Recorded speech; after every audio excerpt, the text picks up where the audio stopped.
Thank you, Mary, thank you, Anne, and thank you all, AAUW, for inviting me tonight. A special shout out to Madeline, who was the very first person I met here in Carlisle, so welcome. It is such an honor for me to be here and to be speaking to you tonight about women in criminal justice, women in it, women working it, and women running it. And as a woman who has dedicated a great part of my life working and fighting for justice, I often ask, how did I get here?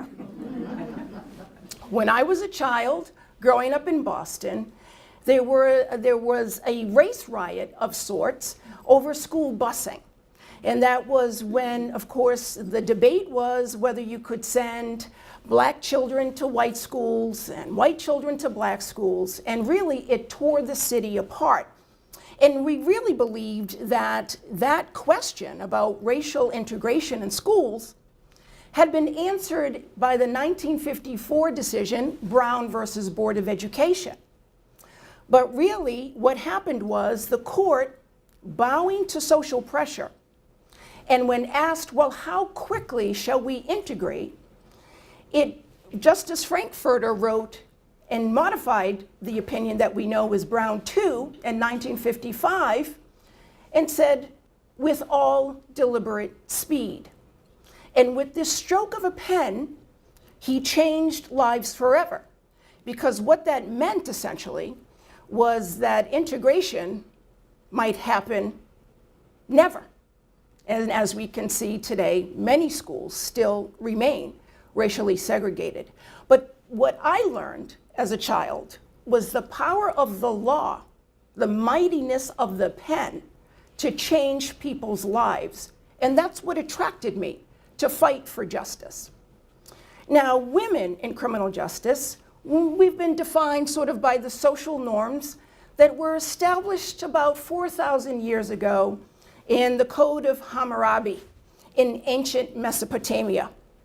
And the first code of law was really written to control contracts between men and how to dispose of property.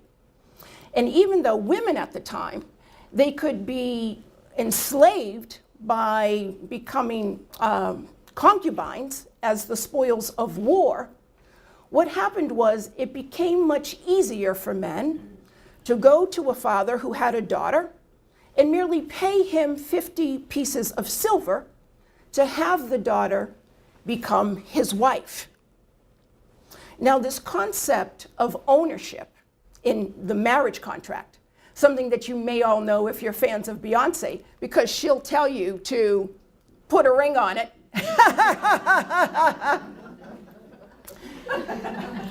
This has led to the doctrine, it led to the doctrine of coverture. And coverture is where the man, once you got married, essentially became his wife's guardian in all over her and all of her legal affairs. And this doctrine of coverture actually didn't end until 1981, when it was deemed unconstitutional in a case in Louisiana, where a couple was going through a divorce and a husband disposed of all of the joint property without notifying his wife, and the court said that violated the Equal Protection Clause. But the doctrine of coverture actually helped women in criminal justice, because that paternalistic view saves women from the harshest punishments.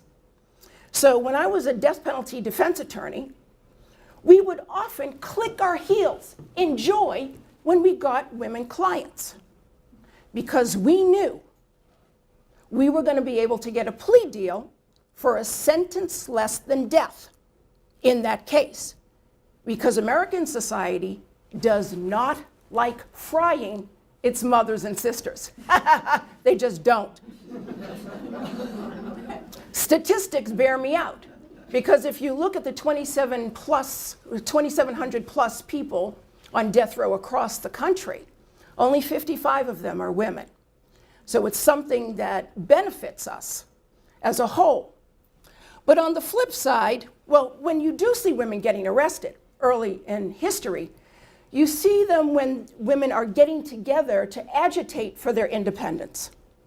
So they're getting arrested when, for example, they want to protest for the right to vote. They're getting arrested when they're protesting for the right to show a little bit more leg in their bathing suits in the 1920s. And of course, more recently, they're getting arrested in fighting for their reproductive rights. But that's where you see them getting arrested for their individual acts, again, when they're working as a whole. But the doctrine of coverture actually worked against women in preventing women from entering the legal profession. For example, we couldn't sit on juries because the thought was we were not that bright and we couldn't do the work that a man could. We couldn't go to law school. And we weren't suitable to sit on the bench. We weren't suitable to sit in judgment of the affairs of man. So it worked against us. Another place where this paternalistic notion works against us in criminal justice is when women don't conform to society's conventional notion of what it means to be a woman. Now there I give you the example of Judith Scruggs. Her son, Daniel, when he was 12, unfortunately committed suicide by hanging himself in the family home in a closet. And upon further investigation, the state discovered that Judith was a lousy housekeeper. She had a dirty house. And they actually charged her with causing injury to a child because they said essentially her dirty house caused her son to end his own life. Not only was she charged, and this was in 2002, she was actually convicted by a jury. Although she never spent a day in jail and she was eventually exonerated, what we find is when women don't conform or they go out of the bounds of their traditional feminine roles, how we perceive them, they are punished more harshly, even when they don't even harm their children. Many women, even if they're not presently available and present when their children are harmed and killed, usually at the hands of a boyfriend or some other male member, they get punished. This is a recent story where this woman got 50 years in jail for allowing it to happen. Now, what you don't see in these stories of Judith Scruggs and this woman is any prosecutorial focus on the man, on the father. No questions about where was Daniel's father during this time. What was his responsibility of supporting the family? What role did he might play in Daniel's depression? Or in this woman's, and you'll forgive me, her name escapes me, but where was the father of the child when the child was at risk? Our society doesn't look to men for those roles, and so we don't even ask those questions. Now the numbers, and I know this is an AAUW priority, a legislative priority in terms of equal pay for equal work. The numbers, if you look at women in the criminal justice system, there's 1.2 million of us under some type of state control. By the time the women entered the system, 2/3 of them were only making a maximum of $6.50 an hour. 73% of women in state prisons have mental health needs, some addressed and some not so well. And the majority of women in the system were abused physically, sexually, either as children or adults. Now, another place that women are somehow looked upon very harshly is when we bring sexual assault allegations. And as you know, as rape is a crime of violence, it is the only crime of violence where the victim's credibility is directly related to her willingness to resist the attack. So in the old days, as I said, a woman's value was in her premarital chastity. That is, the man had to know that that the issue from the marriage were actually his children, so that he could pass his property and his estate to the children. So the traditional with the father, walking the virgin down the aisle and handing his daughter over to the husband, it was deemed that if a woman was going to be raped and sexually molested, she would fight to the death to protect her assets. She would fight to protect what was most important to her well-being and her future. And so she went to the police and she reported a sexual assault. She was not believed unless she had self-defensive wounds. This also played out where women were not to be believed in a court of law, that unless they had some corroboration, a woman, again, because of the legal status of being someone else's ward, you needed more than just the woman's word to be believed. Now, because consent is a complete defense to the charge of rape, what happened is what defendants have a right to challenge a woman's credibility. So what you have in the 1970s is you have the passing of rape shield laws. And rape shield laws are designed to protect women because what would happen in a typical rape trial is people would want to blame the victim. And blaming the victim does a lot for people in a jury situation to make the jury think if only the woman had acted differently, the crime may not have happened. And so this has some real resonance with the way lawyers ask questions of particularly female victims of sexual violence, and there are male victims of sexual violence. But historically, the women were cross-examined quite stringently about their lifestyle and their sexual history. And rape shield laws in the 70s prevented that from happening. So, but the blame game still continues and permeates society today. So if I were to ask you what rape prevention tips you might have, what would you say? Carry a gun. What? Carry a gun. Hopefully you have a concealed permit. What else? Dress conservative. Dress conservatively. Carry a gun. What else? So just shout it out. Be with someone else when you're out. I mean, have a The buddy system. The buddy system. don't drink too much. Don't drink, right? Or at all. No excess. Don't be yourself. Don't be yourself.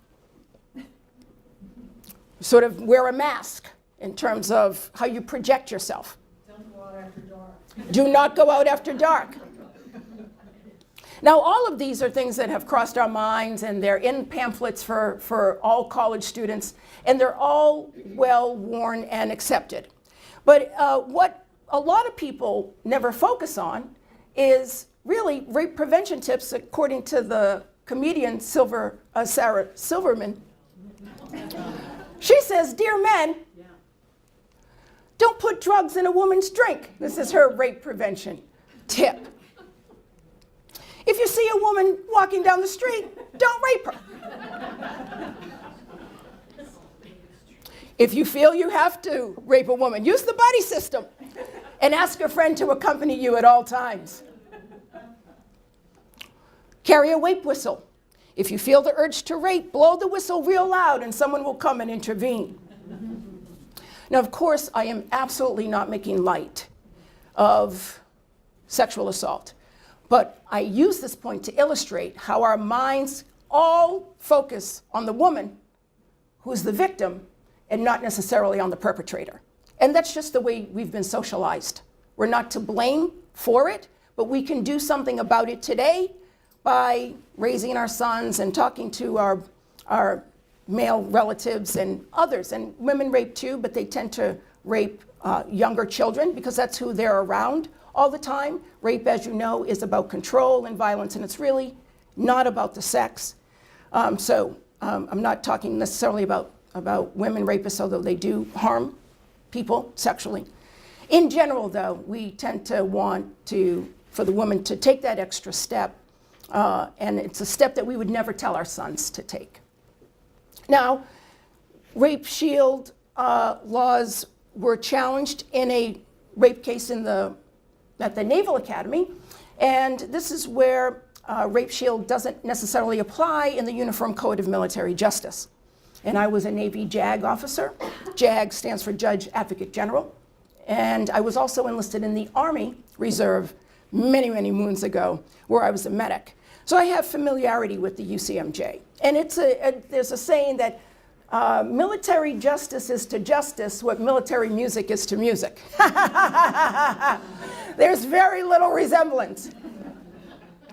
But there was, in 2013, a female midshipman who went to a party and was raped. That was the allegation. And the case had many problems because there was too much alcohol. The victim actually didn't remember much of what happened. She found out what happened through gossip. The other problems were the defendants were popular football players.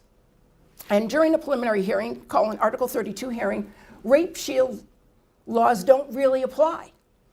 So what happened was the victim was on the witness stand, and there were 3 defense attorneys, and she was cross-examined for 30 hours. And the questions that they asked her, and this is according to reporting at the New York Times, were not what you would see in a traditional civilian court, but this is what victims, as I say, those who don't act like we expect women to act, this is what they're subjected to in the criminal justice system. And so the questions they asked her was about what undergarments she was wearing. They asked her about her sexual habits because it would indicate her level of consent. And they also asked her if she felt like a hoe, which was short for hooker, all in a way to debase and demean her. And again, this is the legacy of sort of of coverture that that the country was essentially founded upon. Now, what about women in criminal justice? In the 1980s and 1990s, the numbers of sworn law enforcement officers, which includes police and prison officials, swelled. And it swelled because of legislation that everyone supports, which is for equality in the workplace. But even though the numbers swelled, lately they've leveled off and have even dropped off, and women remain woefully underrepresented in the police and law enforcement field. And if we just look at the numbers here, I have this little chart, and I highlighted Philly because it's close by, in Boston because that's my home. And if you see from over 10 years period, 1997 to 2007, Philadelphia only netted a gain of 215 women, police officers, in that 10-year period, and Boston only gained 18. But the women that were hired actually they were able to rise up in rank and even become, police chiefs. But the complaint was essentially that they felt that they were being used as tokens. That's a common refrain. The structural impediments, though, for why women don't go into law enforcement are obvious. For example, it's a hyper-masculine culture. It's one where women find difficult to integrate into and to rise in. Secondly, law enforcement tends to attract conservative people. And conservative people tend to be traditionalists. And sometimes they have traditional views about a woman's role. And it's not necessarily in law enforcement. And so that can lead to charges of sexual harassment and charges of a hostile work environment. And lastly, I know it's another AAUW priority to get women to have a stable work schedule, which is virtually impossible for many in law enforcement because they're on call all the time, and they still have to juggle many of the responsibilities that they still have at home and with childcare.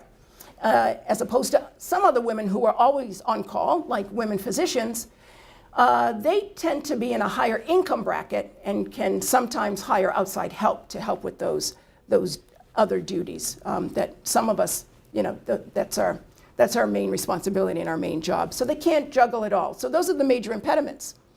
But change is coming. And in 2017, a city of South Fulton, Georgia was incorporated. And every law enforcement and criminal justice position in that town is held by a woman. So what you're seeing, what you're seeing is the chief of police is a woman. The chief solicitor, which is the prosecutor, is a woman. The chief public defender, the chief judge, the chief clerk, all women. News reports say people in town are bringing their daughters down to court to watch session so they can see women in action moving criminal justice forward. So too in Dallas County, where this last election cycle saw 17 new women join the bench, which is, of course, unparalleled. And to give credit where credit is due in terms of running the criminal justice system, we have to give credit to President Trump, who in December of 2018 signed into law the First Step Act. The First Step Act only applies to federal prisons, and it did a lot in terms of reducing the harshness of mandatory minimums, which would help female federal prisoners, but most women are in state prison. But one of the good things about the First Step Act is they have free feminine hygiene products, which wasn't the case before. They were given a special allotment, and if they went over that allotment, they had to grovel and ask for more. And no shackles for pregnant women or women giving birth, because that was the federal policy. You had to be in shackles. So it removed those things. So there's no proof that having more women running the criminal justice system will make it better. But this cartoon from 1903, the caption shows women sitting on a jury. And the caption says underneath, "The jury of the future," imagining women in it. And what it says is, the jury of the future will temper justice with mercy. So the perception is if you do have more women in the system, it might be more merciful. Not always, and that's something that women police officers always challenge. They tend to report that women think, that the public thinks if a woman pulls them over, that they're going to treat them nicely or kindly, or act like their mother, and they're not. They're not going to do that. And of course, with the new Congress, 116th Congress, with more women representatives than ever before, we can only hope that they will advance an agenda for all women, particularly around poverty issues, since that's the #1 pipeline to prison for many women. But there's always a better tomorrow, and I end with a quote from the former First Lady, Michelle Obama, who says, "What's important for us women, friendships between women, as many women will tell you, are built on 1,000 small kindnesses, swapped back and forth and over again." And so as we look at each other and we pledge to invest and reinvest in the friendships that we women have, that's where we're going to draw the strength to keep fighting for justice and making the justice system better for everyone, but especially for women. And then we can live by the true motto of AAUW, which is to build a strong foundation for women and girls.